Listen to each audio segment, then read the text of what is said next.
नमस्कार दोस्तों, मैं मुरली मनोहर शुक्ला आप सभी को स्वागत करता हूं। यदि आप अपने दोस्तों को शिक्षा के क्षेत्र में कोई मदद करना चाहें इस लॉकडाउन की स्थिति में, तो आप इस वीडियो को अपने दोस्तों के पास शेयर कर सकते हैं, ताकि इस दौरान जितने भी शैक्षणिक संस्थान हैं सभी बंद हैं।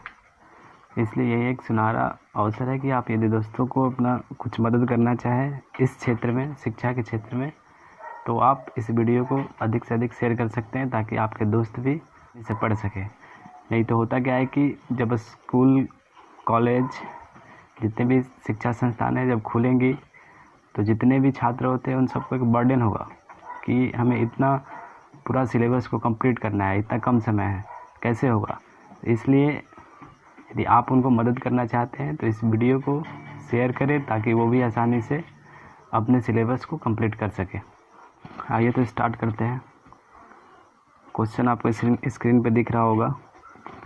क्वेश्चन बोल रहा है कि वृत्ताकार पथ पर 3 धावक एक ही स्थान से दौड़ना प्रारंभ करते हैं, तो एक चक्कर लगाने में क्रमशः 2 घंटे, 4 घंटे तथा 6 घंटे समय लगता है। तीनों को प्रस्थान बिंदु पर पुनः मिलने में लगा समय होगा। ऑप्शन नंबर ए में 8 घंटा, बी दे रहा है 6 घंटा, सी दे रहा है 12 घंटा और डी दे रहा है 2 घंटा। ये बोल रहा है इसमें कि पहला धावक का समय 2 घंटा, दूसरा धावक का समय 4 घंटा और तीसरा धावक का समय 6 घंटा। बोल रहा है क्वेश्चन में कि एक वृत्ताकार पथ है, 3 धावक हैं, एक बिंदु से दौड़ना प्रारंभ करते हैं एक ही समय से, और फिर बोल रहा है कि फिर कितने समय बाद वो फिर इसी बिंदु पे आके मिलेंगे। तो यदि इस प्रकार के कोई भी क्वेश्चन हो, तो इस प्रकार के प्रश्न में हमें जितना समय दिया रहता है उन समय का एलसीएम निकाल दिया जाता है। ठीक, तो इसमें तीनों धावक का जितना जितना समय लगा है, इन समयों का एलसीएम निकाल दिया जाता है। 2, 4 और 6, 2, 4 और 6 का एलसीएम 12 घंटा। यानी वो फिर इसी बिंदु पे ठीक 12 घंटे बाद फिर ये तीनों आपस में आके मिल जाएंगे। इसलिए इसका ऑप्शन नंबर सी सही होगा। नेक्स्ट क्वेश्चन में बोल रहा है कि किसी 2 धनात्मक पूर्णांकों a और b के लिए ab का मस गुणे ab का लस निम्न में से किसके बराबर है। तो याद कीजिए फार्मूला, मैंने कल फार्मूला बताया था कि 2 संख्याओं का गुणनफल जो होता है वो इन दोनों संख्याओं के एलसीएम और एचसीएफ के गुणनफल के बराबर होता है। ठीक, तो इसमें 2 धनात्मक पूर्णांक संख्या दिया हुआ है ए और बी, इन दोनों का गुणनफल करेंगे तो इसका जो एलसीएम होगा, इसका एलसीएम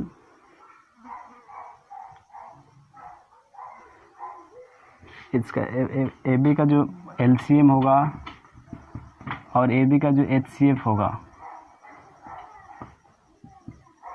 इन दोनों के गुणनफल के बराबर होगा।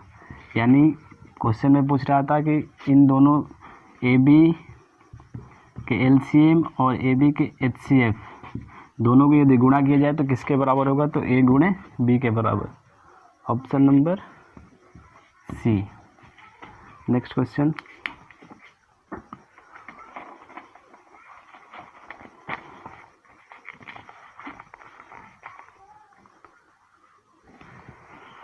नेक्स्ट क्वेश्चन में दिया है यदि x² - 5x + 4 0 के बराबर है, तो x का मान इसमें से क्या होगा। पूर्णांक होगा कि भिन्न संख्या होगा कि अपरिमेय संख्या होगा कि वास्तविक संख्या होगा।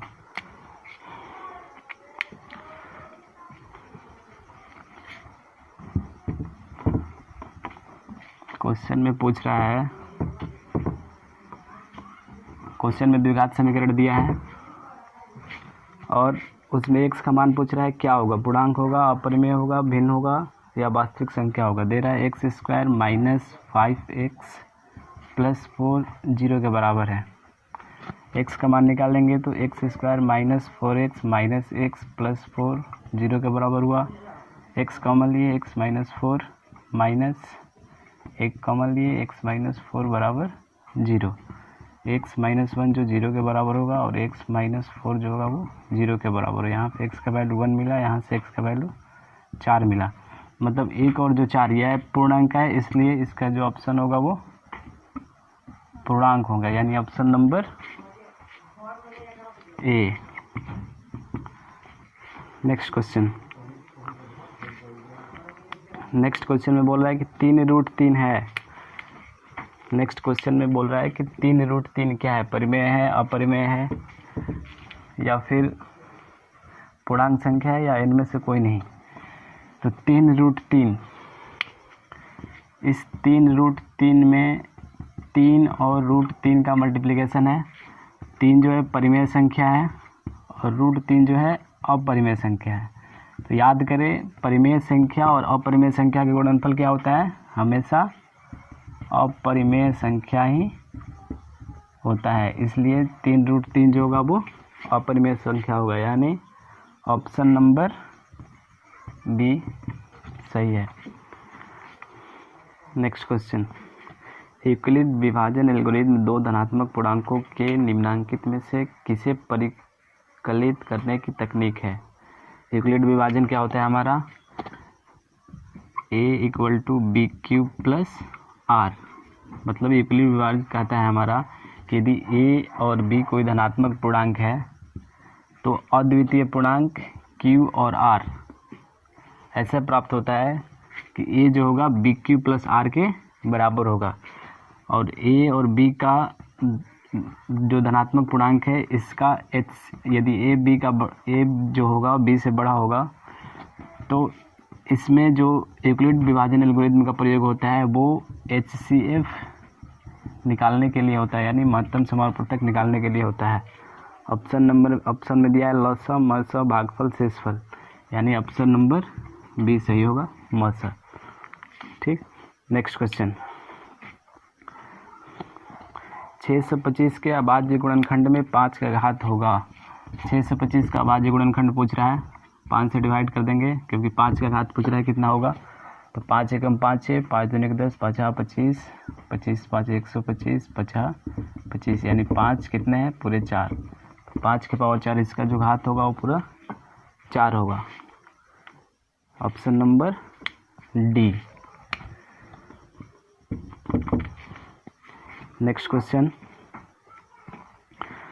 क्वेश्चन में बोल रहा है कि निम्नलिखित π/2 में क्या है। पूछ रहा है कि π/2 में क्या, ऑप्शन दिया है परिमेय संख्या है, दूसरा नंबर अपरिमेय संख्या है, तीसरा नंबर परिमेय और अपरिमेय दोनों संख्या हैं, और लास्ट नंबर बोल रहा है इनमें से कोई नहीं। आइए देखते हैं π/2 पाई क्या है, अपरिमेय संख्या, और 2 क्या है, परिमेय संख्या। यदि अपरिमेय संख्या में परिमेय संख्या से भाग दिया जाए तो क्या प्राप्त होता है, अपरिमेय संख्या, इसलिए हमारा जो π/2 होगा वो अपरिमेय संख्या होगा, यानी option number B. Next question, महत्तम समापवर्तक AB गुणन लघुत्तम समापवर्तक AB बराबर होगा, AB का महत्तम समापवर्तक और AB का लघुत्तम समापवर्तक करेंगे तो क्या होगा। आप ये भी जस्ट हम लोगों ने इस क्वेश्चन को किया है, दोनों संख्याओं के गुणनफल के बराबर होता है, यानी A × B होगा, यानी ऑप्शन नंबर A × B के बराबर होगा, यानी option number C. Next question में पूछ रहा है कि निम्नलिखित में कौन परिमेय संख्या है, निम्नलिखित में कौन अपरिमेय संख्या है। पहला दिया √64/36, बी नंबर दिया है √81, सी नंबर दिया है 2.5 और डी नंबर दिया है √49/9। इसमें से पूछ रहा है कौन अपरिमेय संख्या है। तो ऑप्शन नंबर ए में देखा जाए, ए दिया है √64/49। इसका निकला 64 का होता है 8 और 49 का होता है 7। 8/7 भी बन गया परिमेय संख्या। ऑप्शन नंबर ए नहीं होगा, बी नंबर में बोल रहा है √81 का होता है 9। ये भी नहीं होगा, ये भी बन गया परिमेय संख्या। ऑप्शन नंबर सी √2.5 दिया है, यही ध्यान देना, इन्हीं की 25 समझ के इसको 5 × 5 लिख के 5 लिख देंगे कि ये भी परिमेय है। इसमें 2.5 है, इसलिए ये जो होगा इसका परफेक्ट रूट नहीं निकलेगा, इसलिए 2.5 जो है परिमेय ना होके अपरिमेय संख्या, इसलिए इसका ऑप्शन नंबर सी सही होगा।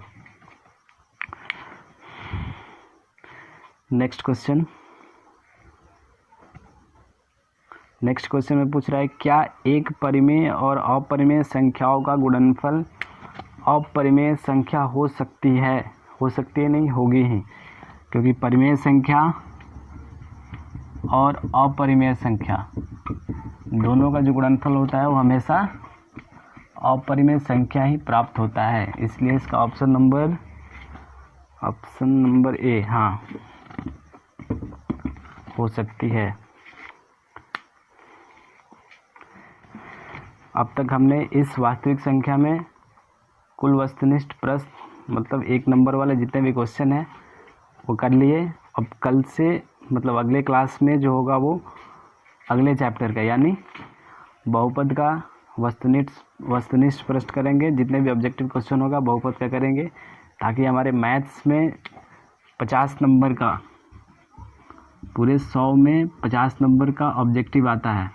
ठीक, तो हम कोशिश करेंगे कि 50 में 50 पूरा आप ला सकें, इसलिए जितना अधिक से अधिक हो रहा है, जो इम्पोर्टेंट लग रहा है वो सब ऑब्जेक्टिव मैं करा रहा हूँ।